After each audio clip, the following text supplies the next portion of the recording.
Remarks of the President to the American Newspaper Publishers Association, Waldorf Astoria Hotel, New York City, April 27, 1961.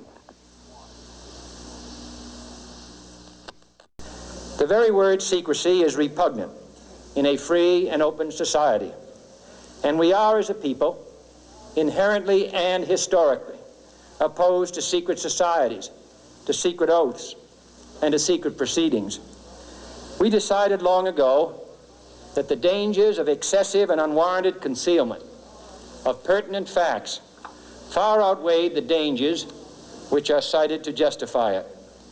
Even today, there is little value in opposing the threat of a closed society by imitating its arbitrary restrictions. Even today, there is little value in ensuring the survival of our nation if our traditions do not survive with it. And there is very grave danger that an announced need for increased security will be seized upon by those anxious to expand its meaning to the very limits of official censorship and concealment. That I do not intend to permit to the extent that it's in my control. And no official of my administration, whether his rank is high or low, civilian or military, should interpret my words here tonight as an excuse to censor the news, to stifle dissent, to cover up our mistakes, or to withhold from the press and the public the facts they deserve to know.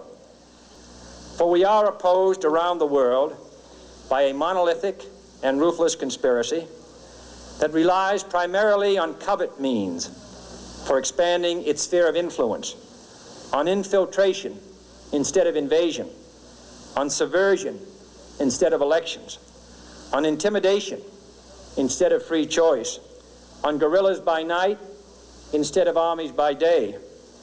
It is a system which has conscripted vast human and material resources into the building of a tightly knit, highly efficient machine that combines military, diplomatic, intelligence, economic, scientific, and political operations. Its preparations are concealed, not published. Its mistakes are buried, not headlined. Its dissenters are silenced, not praised. No expenditure is questioned, no rumor is printed, no secret is revealed.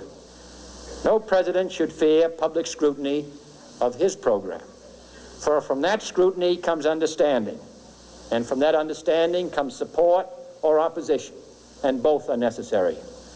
I am not asking your newspapers to support an administration, but I am asking your help in the tremendous task of informing and alerting the American people. For I have complete confidence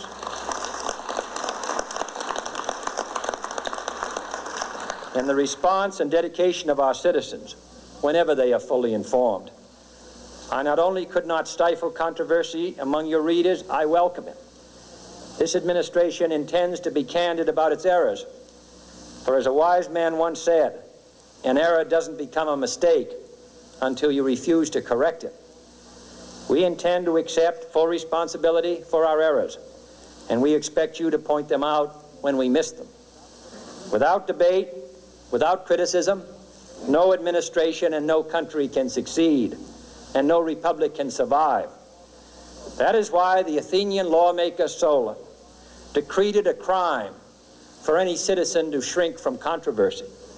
And that is why our press was protected by the First Amendment, the only business in America specifically protected by the Constitution, not primarily to amuse and entertain, not to emphasize the trivial and the sentimental, not to simply give the public what it wants, but to inform, to arouse, to reflect, to state our dangers and our opportunities, to indicate our crises and our choices, to lead, mold, educate, and sometimes even anger public opinion.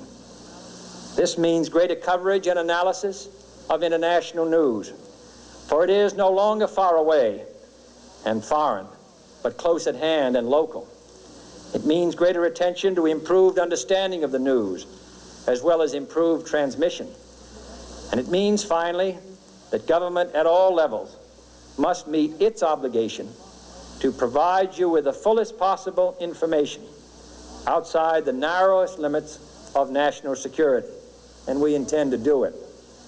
And so it is to the printing press, to the recorder of man's deeds, the keeper of his conscience, the courier of his news, that we look for strength and assistance, confident that with your help, man will be what he was born to be, free and independent.